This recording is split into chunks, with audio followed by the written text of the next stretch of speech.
Welcome to Starworks Insider. I'm Jessica Freeburg, and today I'm speaking with Taryn Power Greendeer.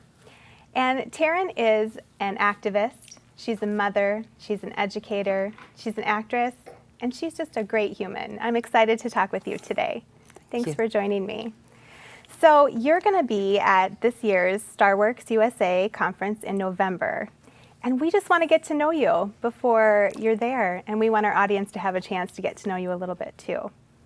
So I want to start off with just talking a little bit about just some of the things that you're passionate about, some of the things that you find to be most important to you in your life, and kind of what brought you to be speaking at the Starworks convention. So. Okay, well, which one should I start with? Let's just start a little bit with your foundation. Where did you come from? Because I find that really fascinating. Your story intrigues me because you kind of have an LA background. Your parents were actors, very iconic actors in the 40s and 50s. In fact, when I told my mom I was talking to you and I said your dad's name, her eyes lit up. So he was apparently a very handsome gentleman back in the day. So just a little bit about your foundation, where you came from. Well, I was born in what is now the Scientology building in East LA, East Hollywood.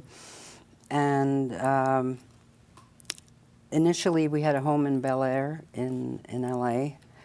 And yeah, that was kind of the foundation. I mean, I remember just moments here and there, like the year, I only really lived in that family setting for 3 years. And then my sister and I moved to Mexico City to live with our grandmother. But at some point I remember, and this came up yesterday, I was thinking about this, my early days in court. And I remember we had to go with my mother to court and just sit there while they were determining the estate and the whole thing. And I was about 6 then. So we had a period where we were back in LA, but just temporarily. Then I was thinking about this too, driving here, because I was thinking, I was basically raised by nannies, institutions, boarding schools. My mother was not very hands-on. But she provided for us. I mean, it's like I should do travels with my mom or travels with mommy or something. Because when we would come home from boarding school, we'd always go on these trips, and some of the trips, we should talk about this, because even just the summer of '67, that's a movie in itself. Yeah. So, yeah, and I have, like, you know, you have these sensory memories. There's the smell of cedar wood that reminded me of our basement in Bel Air. And I actually have a little corner cabinet in my house now in Wisconsin that smells like that, and occasionally I'll just open it and go, and I shut it. It's just a little thing with little tchotchkes in there, but takes you right back, huh? Yeah, and there was a smell in my grandmother's house that my sister and I both recognize, and sometimes it's in clothing that was in that house, and we just take it and smell it. I've always been a sniffer of things, but yeah, then. We were going to a boarding school in Mexico, and then my mother basically sent for us. So we were put on a plane, and this was back in 1960. And I remember we went from Mexico City through Canada, and what impressed me most was that they gave us a vaccination in Canada. At the airport, we were unaccompanied minors.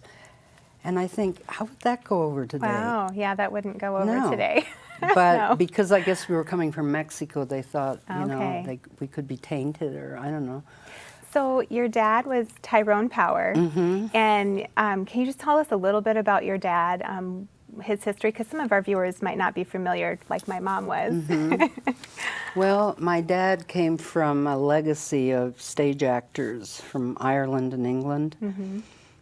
His father was, and this is the most recent relative because there were others before, but his father was a stage actor, and he then went into silent movies, and then he went into the talkies, and I believe one of his few talkies was The Big Trail, which was John Wayne's first film. Oh, so cool. And it is cool other than when you see it and you see what happens to a lot of the animals and you know they didn't have any oversight, then it's hard to watch. I Yeah. can't. It's like it's just heartbreaking. Yeah, we talked a little bit Yeah. about that before, and just you have a real passion for animals and the way that they're treated, Yeah, Yeah. I do. as we all should. I do, but sometimes I've thought I kind of love them to death sometimes because if an animal is ailing or whatever, till their last breath, I'm there pumping, shooting up saline solution, mouth to mouth. It's like, come on, you can still make it. My 18-year-old cow just died 10 days ago. She went down and we tried everything to get her back up, and she dragged herself into the creek and drowned herself.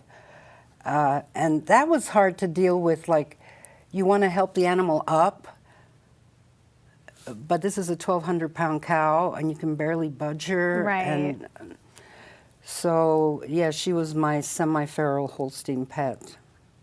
Now, did you have pets when you were growing up too? Probably The not first so much. dog I remember in the family was an Afghan hound called Nico. And I remember the last day I saw him, he had come to live in Mexico too, and I remember the tortilla lady showing up at the gate, and she came in and left the door open, and I so wanted a fresh hot tortilla, I followed her to the house, and I remember looking back, seeing the dog leave, and we never saw him again. Aw. But I've always had dogs, Yeah. and my last dog died last summer. Oh. But I've had dogs forever. And usually they're just dogs who literally either jump into my yard or show up in my life or somebody wants to find a home for. But, you know, I have these ideas of, oh, I'd love that kind of dog, and it doesn't manifest that way. It's usually some random, like, sure, you can come home Yeah. with me, you know. Meant to be together. Yeah, so Yeah. now I'm down to, I can't believe this, because at the farm that I lived in for 15 years in Wisconsin, we had every type of animal, from guinea pigs to goats to sheep to cows to pigs to cats and dogs and horses and ponies. We had the whole menagerie. And now I'm down to one cat and a heifer. Oh gosh. And that is it. It's like, You might have and to my kids adopt are a like, new animal. good, your vet bills are way too high, you know, keep it down. Well, it's so fascinating because you come from this background of, you know, initially being in LA, the Bel Air area, and having this really iconic parents. Your mom was an actress too, who was really well known. If I'm remembering correctly, was she one of the first Bond girls? She was, and she Okay. never seems to get much credit for that. It was a black and white for TV made in England, Casino Royale. Yeah. And she was the Bond girl in there. And then after that, they started making the movies. I forget if it was From Russia with Love, the first one. I remember going to see that one. When I was in boarding school in England, my grandmother took me. I remember she loved going to the movies. We'd walk into a movie theater in the middle of a movie. It didn't matter. We'd sit through the end, and then we'd watch it all again. And it would, I mean, she was a big fan. But, you know, talking about childhood in Bel Air, Yeah. one of those sensory memories was playing in the sandbox, making like sand castles and using eucalyptus buds. Oh, That I love the smell of eucalyptus, Yeah. and I use them to decorate. And I remember expressively singing Home on the Range. And once we made it to Europe, which was for Christmas, and then we stayed on with my mother there and ended up living in Rome. But it's funny because I forgot that year we didn't go back to school. we were basically given instruction in different languages and had a German governess, and were being taught French and Italian. And my mother thought language was very important. I don't remember missing out, like, how come I'm not in school, or where are my friends? I mean, to me, it was just like we were home, and then we'd go to our tutoring and play in the garden. And we were getting ready to go to Italian school, so we had to learn Italian. Okay. But, you know, I call it derailment, where I'm talking about something and then I go, but to fill you in, let me tell you, and then I forget what I was initially talking about. So That happens to all of us. Yeah. It'll come back to you. Yeah, at some point. So I know your dad passed away when you were quite young. I think, were you 5? Yeah. Okay.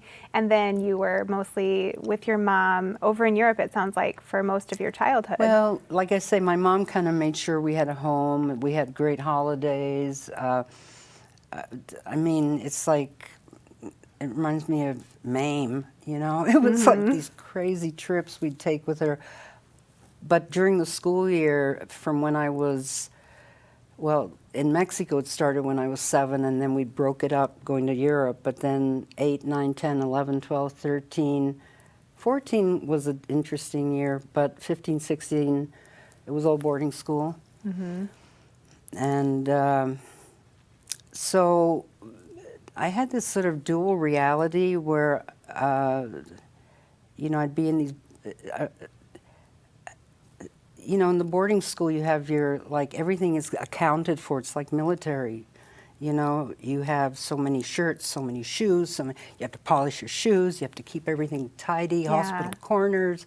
I mean, everything was regimented. And then I go home and it was like, you know, anything goes, like whatever. Yeah.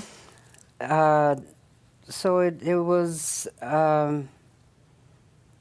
I don't know, it was like going from one world to the other constantly. And then the young girls, they didn't know my dad, you know, girls my age, and they'd say, "Where's your daddy?" You know, and I'd say, "Well, he died." "Oh, I'm so sorry." And I kept thinking, why are people so sorry? He died. Yeah.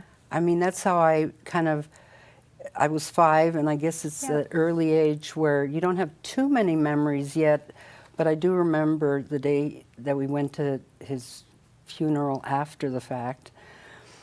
I remember what I was wearing. I remember that I got the giggles because this little old lady that was about as tall as I was absolutely distraught and crying and sobbing.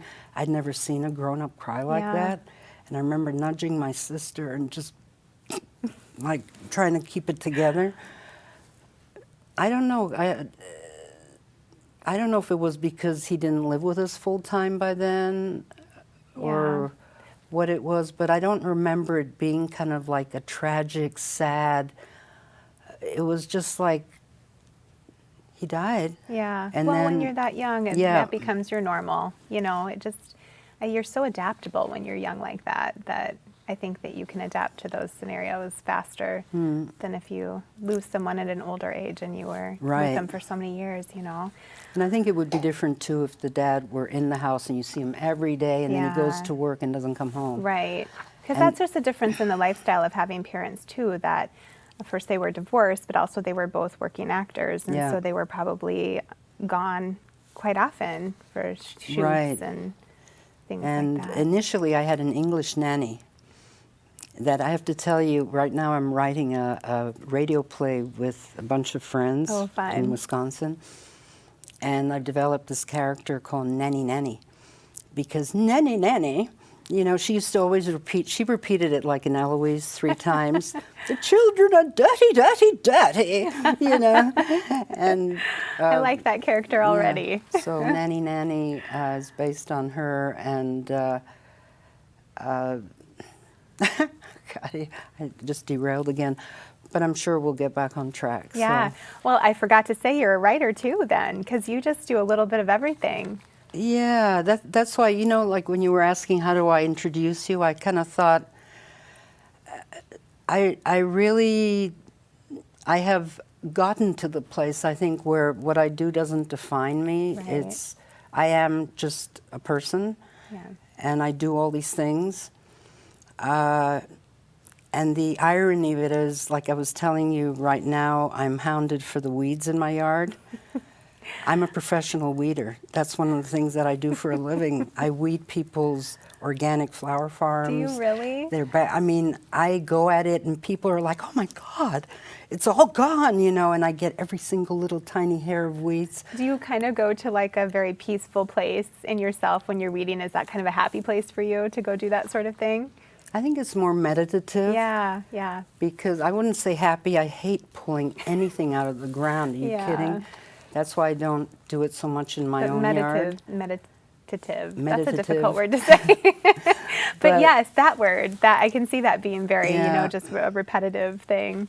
And also I have to just, you know, the way I look at it, someone once said to me, this had to do with killing animals, because we had goats at one time that we had to sell that were going to be butchered, and I was like, ah. And they said, if you eradicate the whole species, that's not so good, but you're not killing the goat. You're killing one of the expressions of goat. And so when I pull weeds even, like I live in town right now and I have a house with a backyard and a front yard and I have to kind of work on it. But I have 200 acres in the country, and when I go there, I'm like, yes! Like, do your thing. Walnut trees, Grow you know. Weeds. Yeah, the weeds, you know, they get huge, the bull thistle and everything. And so when I'm weeding in town, I think, there's a place for you, but it's just not here. Yeah. You know, go somewhere else. Yeah, that's funny.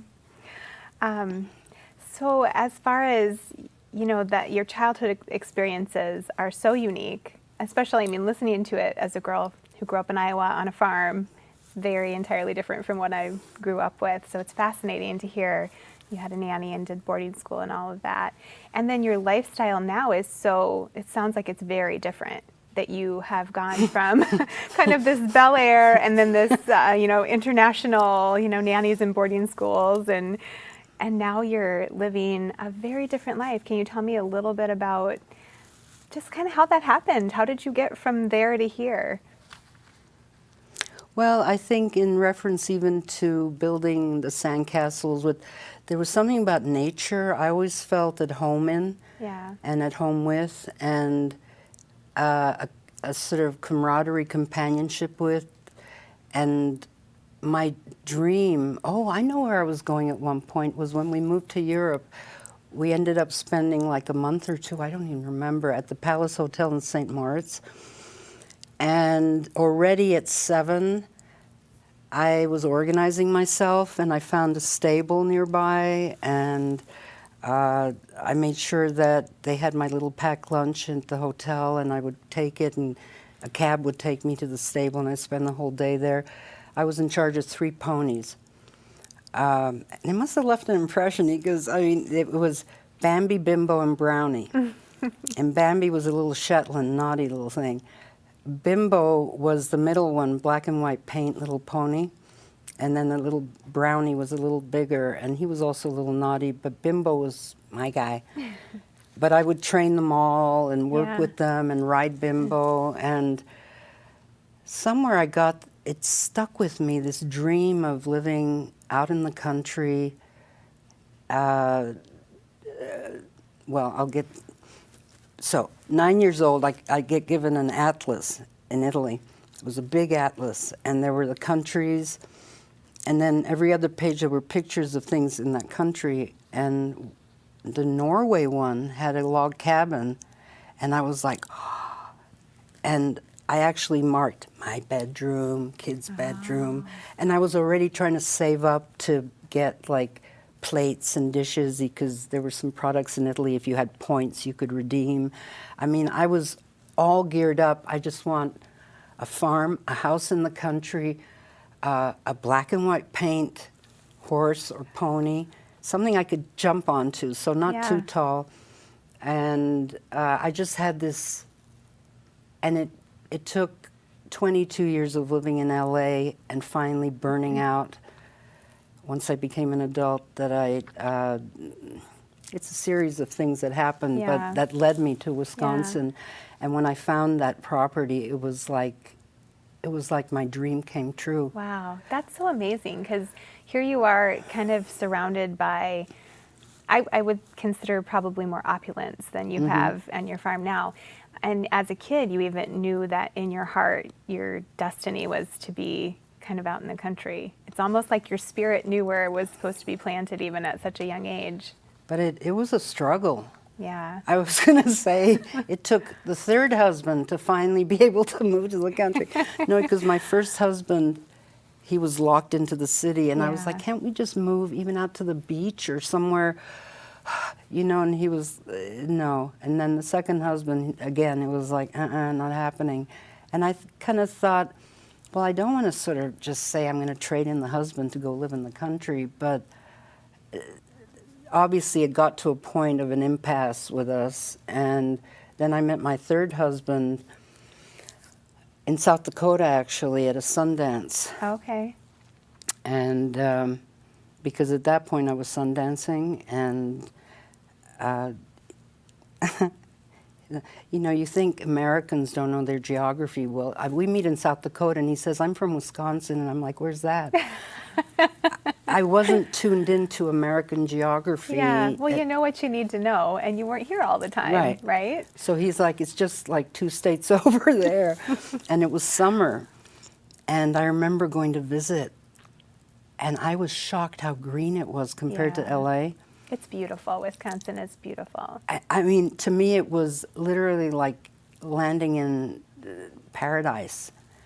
And I used to tell friends, if you punched the earth, you could feel the water. It was so moist and lush and full of wildlife. And I was just so impressed. So at the time I was living in LA, and to cut a long story short, I was able to finally pull out of LA, and much to my kids' shock and awe, because I mean, they went from living in LA to living in Amish country. Yes. But I did get a satellite dish, because I figured at least that would entertain them a little bit and keep them connected, because they were a little bit like shell-shocked. They're like, what are you doing to us, Mom? But I think they've since appreciated it a lot. I'm sure. Yeah. I'm sure.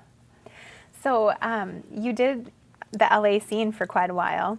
Yeah. I know you had some movies when you were there that were kind of big. Well, there's one, and they still show it occasionally. It was the biggest commercial one I did. It was an American production, Columbia Pictures, but they shot it in Europe, and they had an office in London, so they wrote it off as a foreign production. So we never see any royalties on that one. You're kidding. Nothing. Oh, that's not right. No, that isn't right. The Count of Monte Cristo or the Crisco? That should be the new version. I'm a farm girl. We already established this when we were eating, and I was talking about rabbits going to the bathroom. I had a guinea pig, by the way, similar pellets. So yeah, we're going to derail, but so that one, or was it the Sinbad one that you're talking about? The Sinbad one. Yeah, the Sinbad one. And it's a shame. I've even actually thought maybe we could work on this together. I thought, now, you know, I was listening to a radio show about the latest big trend are superheroes. That's what apparently are the blockbusters now. Everyone likes those. How about Dione, my character from Sinbad? 40 years later, she's now the one who has the power, not her dad. I like it. I love it. I love it, I think it would be an amazing idea, right? Well, when we wrap here, we might have to talk about it. Yes. So you get to Wisconsin, you marry your third husband, and I want to go back to the sundancing thing. What took you to doing that? Can you tell us a little bit about what sundancing is for those who might not be familiar with it, and what took you to that place where you were doing that in South Dakota? Well, I think I can remember thinking back. I was raised Roman Catholic, but I remember even questioning when I was like 6, 7 years old, like, you know, you're ready for your first communion, you're that age, and they're saying, repent for your sins. And you're like, what sins? Yeah. Like, well, you're going to be damned forever anyway, but give it a shot, you know. And I was so confused with that whole religious thing. Yeah. And it started a journey of searching for the meaning of life, basically. Yeah. And that's been my kind of like the carrot at the end. I mean, I'm just constantly trying to figure out, what the hell? What's this all about? Why are we even here? What are we doing? And where are we going? And what is going on with the world right now? What is this chaos? Like, what's going, it's like, are people losing their minds? I mean, I think, can we all just put our guns down and be done and just try and create heaven on earth instead? So I tried all sorts of different disciplines, you know, primal scream, meditation, chanting. And then there was a moment where I used to go visit Swami Muktananda in Santa Monica when I lived in LA. They had where every day he'd bless you. And the idea was to get Shaktipad from him, which is like something to kind of boost your like awakening. Okay. And it would happen if he thought of you, looked at you, or, you know. And at the time I was nursing my daughter, who was about 3 then. And I'd sit in the front. And one time I was told, you can't nurse here. And I'm like, what? So I sent a note to him through his secretary asking if I could nurse. And he responded, yeah, just be discreet. Yeah. So I was like, yes, he focused on me. Now I got the Shaktipad. Yes. You know? But then I thought, wait a minute, why are we always looking to the east? Mm-hmm. There got to be some wise men on this Turtle Island here. You know, what about some Native American, maybe medicine man, possibly? I don't know. I was not really tuned into what was happening in that world. Mm-hmm. So then I started tuning in and going to meetings and groups and circles, and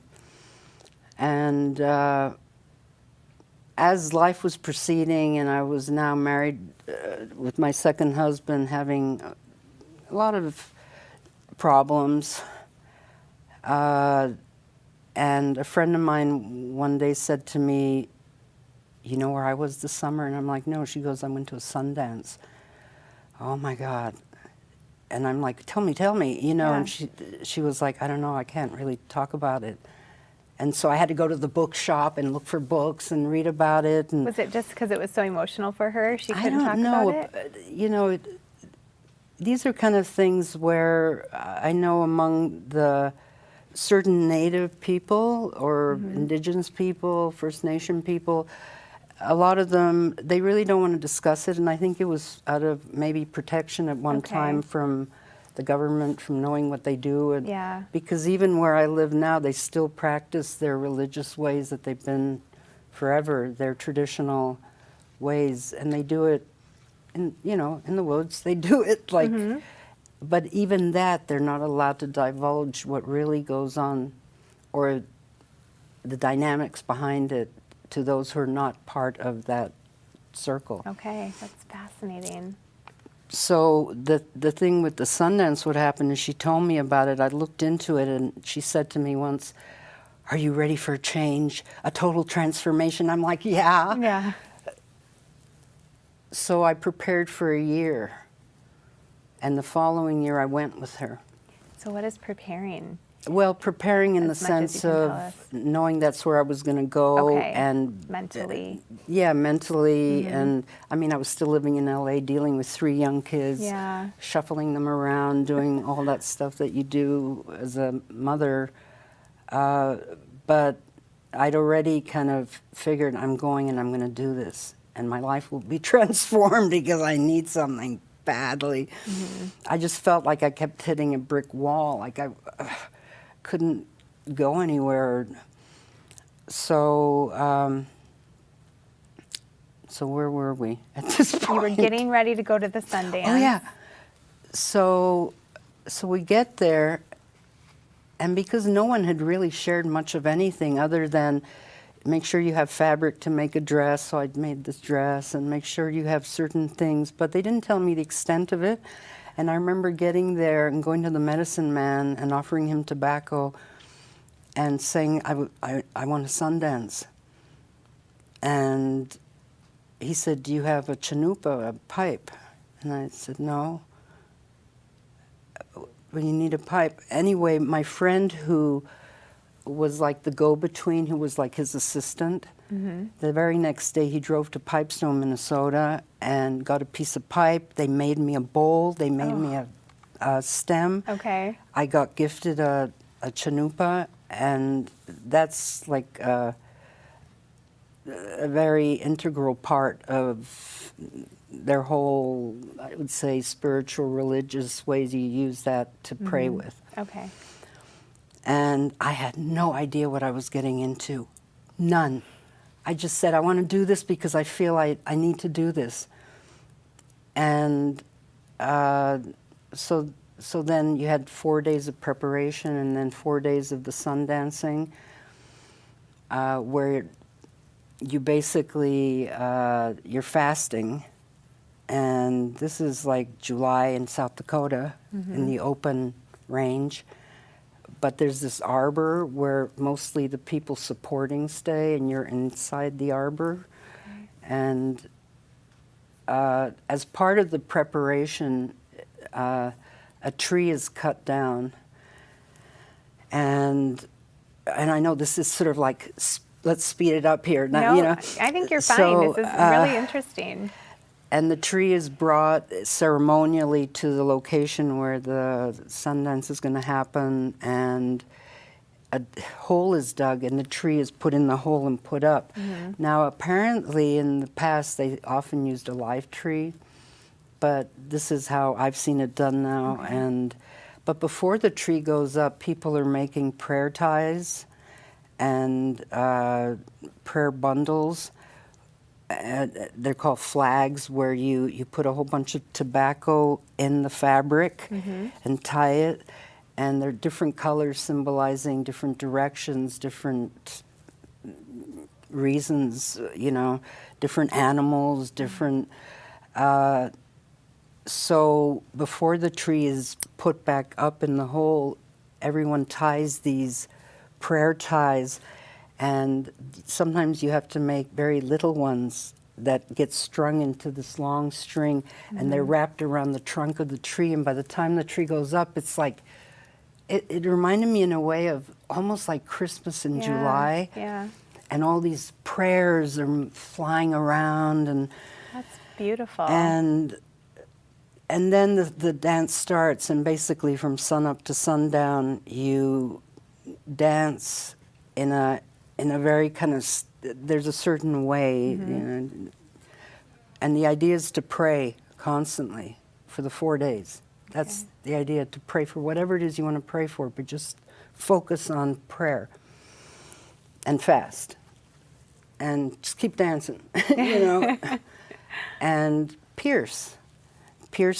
The men typically pierce in the chest here, and they pierce them with either buffalo horn and then they attach themselves to the tree. Oh my goodness. And they dance for as many days as they've committed to dance, and when their commitment's over, they break from the tree by going back and pop them out. And the idea, I believe, was that women naturally bleed. But men don't. Right. And someone at one point was given a dream that this is a way for the men to give of their flesh. Yes, I've actually heard that before. And so this whole journey, this was your first experience with the Native American religion or the culture that Well, it wasn't the first. It's interesting because I remember being 13 in London, going to Harrods to buy a pipe and tobacco and sitting in a circle at the Dorchester Hotel. I don't know what I was doing. Maybe I saw something in a movie. Maybe it was from a past. I don't know. But I had this thing about smoking the peace pipe together. And this was, in a hotel in London. So you almost said past lives. Do you believe in past lives? Well, I was raised with that belief. Okay. I was raised with clairvoyancy. I think I was basically raised with open-mindedness. I like that, yeah. So I mean, I have found over time I'm always, the relativity of life just blows my mind. Where one country, God forbid you eat your food with your hands. The other one, you better belch after the meal or it doesn't show that you really Yeah. appreciated that, you know? Yeah. And when people say, this is how it's done, and I'm like, I beg to differ because it's relative. Right. And it's so cool because you've had so many experiences in multiple cultures. You were just raised with a real awareness of the diversity of the world. Really, I think that's fascinating. But I know as you were talking about like your desire to live in that cabin as a little kid, and then now you're talking about smoking the peace pipe. In my brain, I'm like, I wonder if she was in a past life a pioneer or a native of the country in North America. I think it was probably more. I mean, you know, it's even hard to talk about it seriously. But the thought I have of being on the plains with a paint horse and just me and my horse. It's like, I don't know, I mean, I didn't plan this. It's just, when I think that image, it just like, and a psychic healer once said to me, that water is gone since under the bridge, you gotta be in the now. Right. Yeah. Because I'm always just like, I wish we could go back. Yeah, You I get know? goosebumps when you're talking about it because it does. It feels like your spiritual journey has brought you to kind of right where you are and almost to the place where maybe you have been before, you know, and that's why you feel so comfortable there. And that's what led you there. I mean, it's so interesting to hear this little girl from Bel Air, you know, now she's in Wisconsin and you're so settled there, and it sounds really like your soul is where it's supposed to be. Well, I'm sort of settled. Like I was saying, the judge at the municipal court last night was suggesting maybe I should find somewhere else to live because it seems to be that I'm a pain to the city because I like a semi-wild garden. Yeah. I mean, that is just like... I'm going to be laughing about that for days. Yeah, but I got to go deal with it. I got to go back and get all my info together. I mean, there's a whole bunch of us who are kind of in the same thing, that we're called the alternatives. Then there's the established people who've been there who are like, you got hollyhock, sticky flowers, and it's like, they're beautiful. Oh, I can't imagine. Yeah, and I mean, the fact that they had milkweed on their noxious weed list. That just makes me sad. Daisies, black-eyed Susans. Crazy. We got them off the list now, though. But now the four big offenders are Canada thistle, bull thistle, giant ragweed, and common ragweed. Those, because the other four are poisonous things that we just don't have. Yeah. But it took years of fighting and appealing to the city council and showing them evidence that those other plants are not noxious. Right. It's just a personal aesthetic. Can you tell me a little bit about where you're living now? Are you in a community of other people that I know you said the name of the tribe or the group? Ho-Chunk. Ho-Chunk. And is that primarily who lives in the area where you're at now? No, there's very few. Okay. In fact, I think there's like 2, maybe. My daughter and one of my husband's cousins Okay. who live in the Viroqua area. I don't know, there might be one other person, but Ho-Chunk native people are not, at least from Wisconsin, they're not reservation. Okay. They were given homesteads.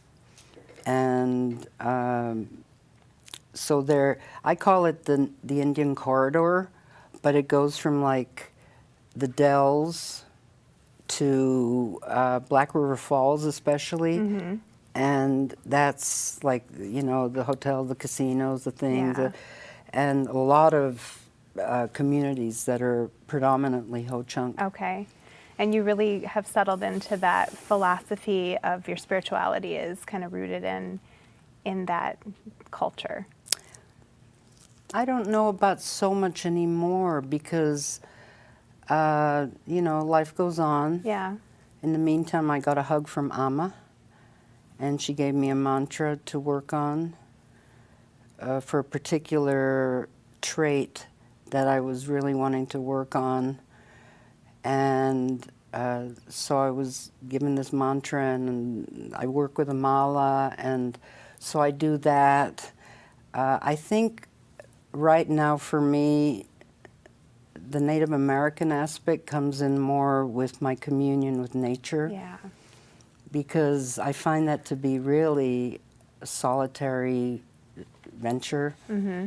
I mean, when I just stand by myself at night looking at the stars, or I take a walk in the woods by myself, or I go for a swim in the creek by myself, and all I have around me is nature. It's like I just feel like I'm in my element. Yeah. Yeah.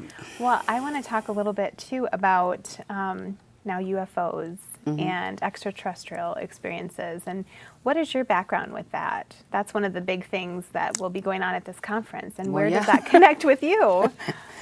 Well, you know, when Paula, who's organizing the conference, first asked me, I was like, I'm not a speaker. I'm not an authority. I don't profess to be.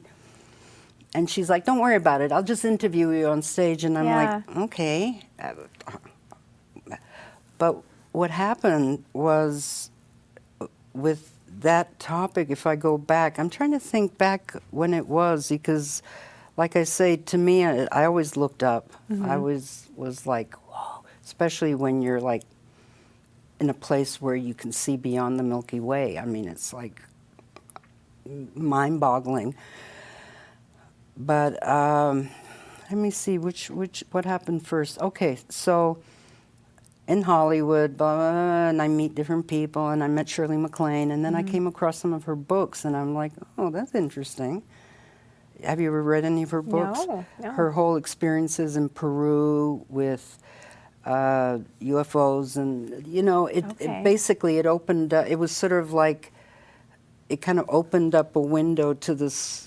Like, oh, okay, and I started reading, and one of the things I remember that impressed me was that she said that they come in their ships behind storm clouds. So as I'm reading this, I'm visiting my sister in the south of Italy. I have, at the time, my 3 older kids, and they're like 4, 5, and 10 or something. There were the cousins, and there were 4 of them. And so there was this lineup of cousins going from like 4 years to like 18 or something. And I don't know why, but I said to them one night, I said, shall we see if we can call them? Let's go sit on the terrace outside. And it was way down south, off, like almost off the grid. It was so dark and beautiful. And so we all sat on this patio, and it's just me and the kids. There were no other adults who wanted to participate, but the kids were game. Yeah. So we sat there, and we were like, yeah, come to us, come. Nothing. We're like, oh, come on. Nothing. And it was a beautiful starry night. Yeah. And, oh, well, it's getting kind of late. The kids were tired. Okay, I'm going to bed. And I remember as I got up to leave, I looked over the woods that they had there, and I could see lightning. And I thought, oh, that's cool. Anyway, I went to the little guest house. Well, woke up in the middle of the night. All hell was breaking loose. It was like the storm of all storms, lightning, whatever. It blew out the generator for the house. The electric gates wouldn't work. They said it was one of the worst storms that had ever happened. And a little boy who, little fill-in, my sister and her husband had developed little apartments on their property in the south of Italy for the Americans from the Air Force Base. Oh, okay. So my son had befriended a little boy who wanted to spend the night in our little guest house. And in the morning, when I got up, and everyone was like, what the heck was that all about, that storm? Yeah. And he said, yeah, I woke up in the middle of the night, and I could see the lightning, and suddenly there was this being there. It was like shining and silvery, like in front of me. Oh my goodness. And I'm like, what? And it was sort of like, whoa. And it kind of just, we never really went on and on about it. I just thought, wow, that's really interesting. flash forward a couple of years later, I go back to visit, and my niece, my oldest, my sister's oldest daughter, and she at the time was, I think, 21 or something, and she and I had a very close relationship. She used to think that I even looked more like her mom than her mom did, that kind of, and she would confide in me things, her dreams and hopes and things, and she said, I got to tell you something. She said, I haven't told anybody else, but you'd understand, otherwise they're going to think I'm nuts. I said, what is it? And she said, I was in my room one day, evening, whatever, and suddenly this little thing came in from the window, and it hovered in front of me. And I said, well, what did it look like? And she drew it for me, and it looked like a 3-pronged plug. Oh, wow. And it came and it hovered, and then it zipped out. And I was like, oh, okay. I mean, I didn't know what to say. It was like, it's not like I say, it's not like I have a lot of, I haven't done in-depth studies or whatever. It's more kind of like a feeling thing. And when she said that, I was like, wow. But she hadn't told anybody else. Well, we ended up going back to the States, whatever, and then she's 23, we meet up in Florida with the whole family, and she was having some troubling times at that point. She was beginning to feel the injustices of the world, because she'd also been raised with many silver spoons in her mouth, and suddenly she was becoming aware of the other people who don't have it so good, and she was really troubled about it. And we met up there in Florida to visit my aunt, my dad's sister, who lived there, and then we dispersed, and that was like in the summer. Flash forward, in the winter, she went back to the States from Italy and was in New Orleans. And one day my sister calls me and says, have you heard from Elenia? And I go, no. Oh, okay, well, if you hear from her, give us a call. You know, we haven't heard from her. She usually calls every day. Okay. A few days go by. Have you heard from her? No. Well, basically, she ended up disappearing. She's never reappeared since. She's never been found, not a trace, not a shoe, not a tooth, nothing. She just disappeared. Now, yeah, you could think, well, it could be this, it could be that, it could be whatever. And then as time went by, the more I thought of it, I thought, or she could have been abducted. I mean, she had some little encounter there in her room. I don't know if they were checking her out, or I don't know those technicalities of the whole deal.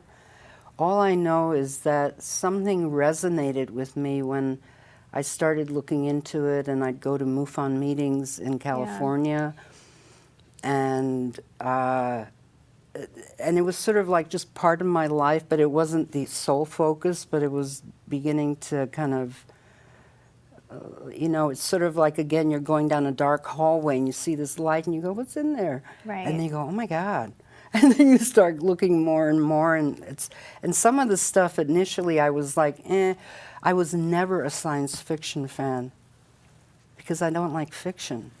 But when I discovered it was actually more science fact, now I'm riveted. Yes. Now it's like, if like last night after the court thing, I was just like, I didn't know, and it was late. There was really hardly anyone to talk to. My daughter had gone out, and I was just like, ah.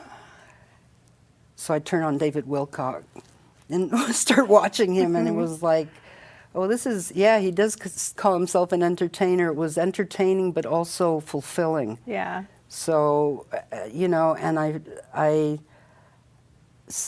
there's something about it that I feel like I've, at this point, listened to Paul Hellyer and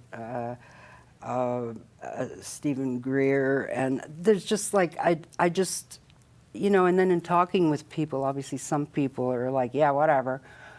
And I don't care anymore. It's like, you can think what you want. I have looked into the eyes of these people who are disclosing these things, and it's irrefutable. Right. So now the whole point is,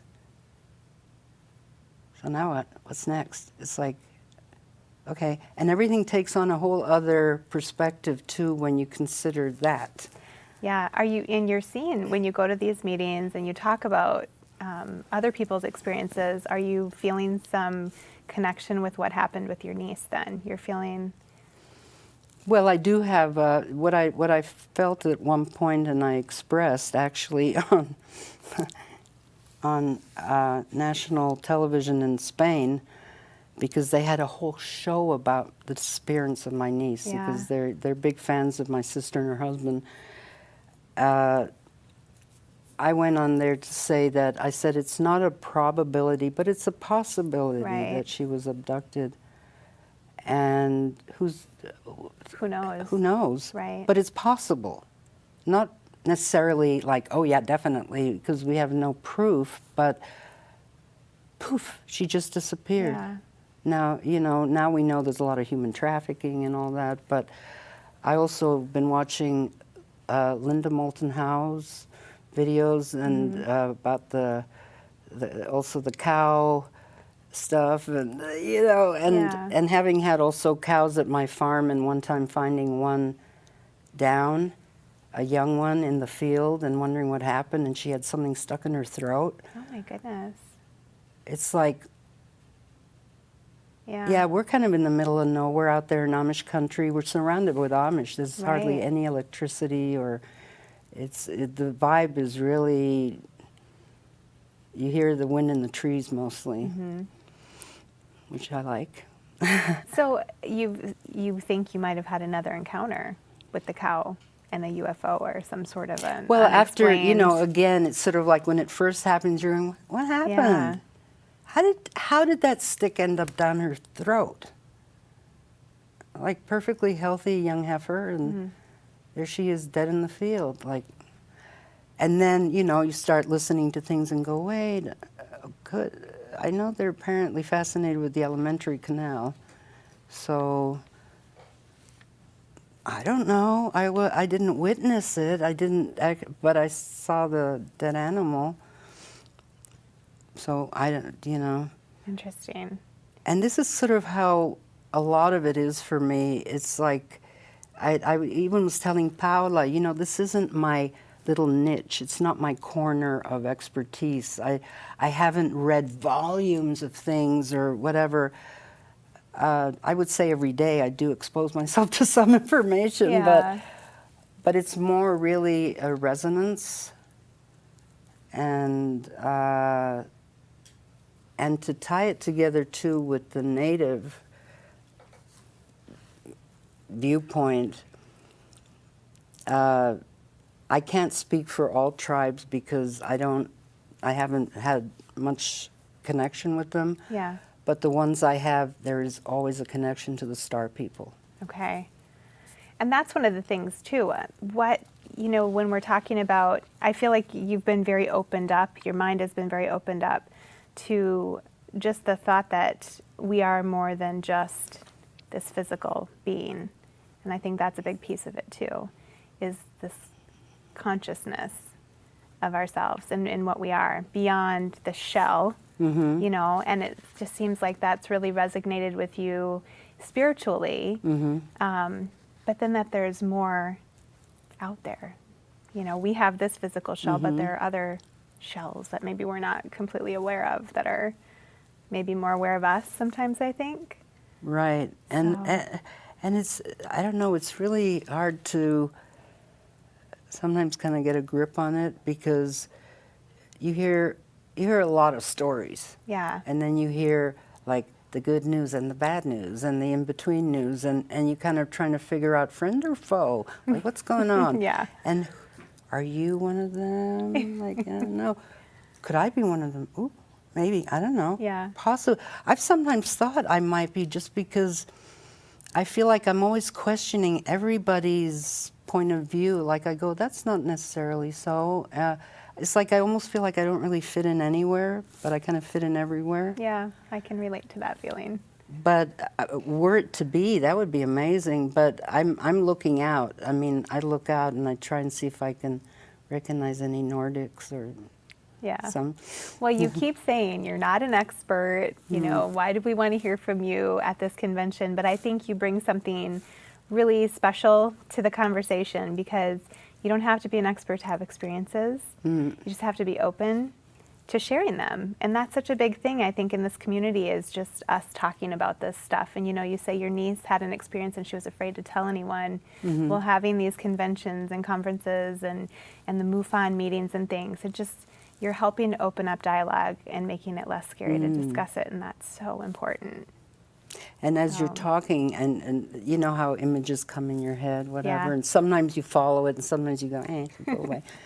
But it made me think of, okay, so I started university when I was 17 and dropped out because I couldn't deal with papers. I couldn't write. It was like, and at the time it was like 5,000 words, and it's like I have to count them now too. It's like, So anyway, I took all incompletes, and I didn't go back to school till I went to UW La Crosse in 2001. When my youngest started school, I decided I would go and get a degree, and I did. And one summer, I remember I was studying earth science, and I was commuting from the farm to La Crosse, which was about an hour, beautiful drive. I didn't mind it at all. But I remember one night going home, and I had laundry on the wash line. I love wash lines. I love laundry on wash lines. To me, it's like an image. It's like, just, it's like a paint horse, laundry lines. Yeah. I love laundry lines. Anyway, I remember thinking before the dew sets in, I better go get it, and it was late at night. And I think I had Stella on my back, so she was pretty young. Maybe she was just with me. But I went to get the laundry off the laundry line, and I looked up, and I was like, and there was what looked like, it looked like a portal. It was light. It was like yellow, pink, and blue shining down with a hole in the middle. And I remember Stella saying, "That's the most beautiful thing I ever seen." And we just stood there like, I thought, are those northern lights? What is that? You know, and I asked the professor the next day, but he was saying, yeah, some northern lights are being seen in the horizon, whatever. And I thought, well, this was right above me. This was like a, and tying in with that, I have to just share that I also did the Vision Quest in South Dakota, 4 days on the hill by myself, praying for humanity, basically. Yeah. And when they brought me down, you're not supposed to look anyone in the eye until you go through the sweat lodge, just to kind of smudge, not a full like sweat lodge with the door closed and the, like all the prayers, but it's just like a kind of go through that before you come back out into the world of people again. And at that point, I hadn't had any water or food for 4 days, and again, I mean, this was South Dakota, and I forget if it was late spring or whatever, but they brought me down all covered, and I go into the lodge, and by then I was already with my third husband, who was taking care of the fire outside for the sweat lodge. And I came out, and I saw him, and I went over to give him a hug, and I collapsed. Oh, gosh. From their point of view, I just dropped, and the medicine man said I was heading out. In the meantime, my then husband was saying some Indian prayers to bring me back. But from my perspective, I went into like an iris of crystals. Oh, wow. And I was just like, it reminded me of that hole. But it was crystals. And I remember hearing, go to the light, go to the light. And I was just like, you know, where you just like, you want to go in to the light. And it was all these crystals. It was beautiful. I was so like, it was like, oh, you know. And in the meantime, they're freaking out. And I'm at this point leaning up against the medicine man's son's legs, and I'm on the ground. And I remember coming to, and they're all like, you know, and I remember saying, where's the party? I was just like, I was so blissed out. Yeah. And I remember thinking, that wasn't so bad. You know, I think I'll be ready. So that wasn't horrible. What an experience. And Yeah. you've had a lot of fascinating experiences, and it's been fun to touch on just a few of the things that the people who attend the conference will get to hear about, and I'm sure there will be lots more that will come up in your conversations. But thank you for talking with me today. And Oh, it's been my pleasure. yeah, this has been a lot of fun. Do you know what I've thought of a new response actually for when people say you're welcome or whatever? Yeah. Like if I say, like you say thank you and I'm like, you know, it's my pleasure. The pleasure is equally mine. I think that puts us kind of on the same thing, that I Yes. recognize your pleasure in this, Yes. but it's equally my pleasure. Yes, and this really has been a pleasure. Thank you. Thank you so much. And thank you, all of you, for joining us for this interview and for sharing our conversations. You can join Taryn along with Emery Smith, Ricardo Gonzalez, Grant Cameron, and 14 other speakers at this year's Starworks USA Symposium, Return of the Star People, November 2nd, 3rd, and 4th at the Aquarius Casino Resort in Laughlin, Nevada. For more information, visit starworksusa.com.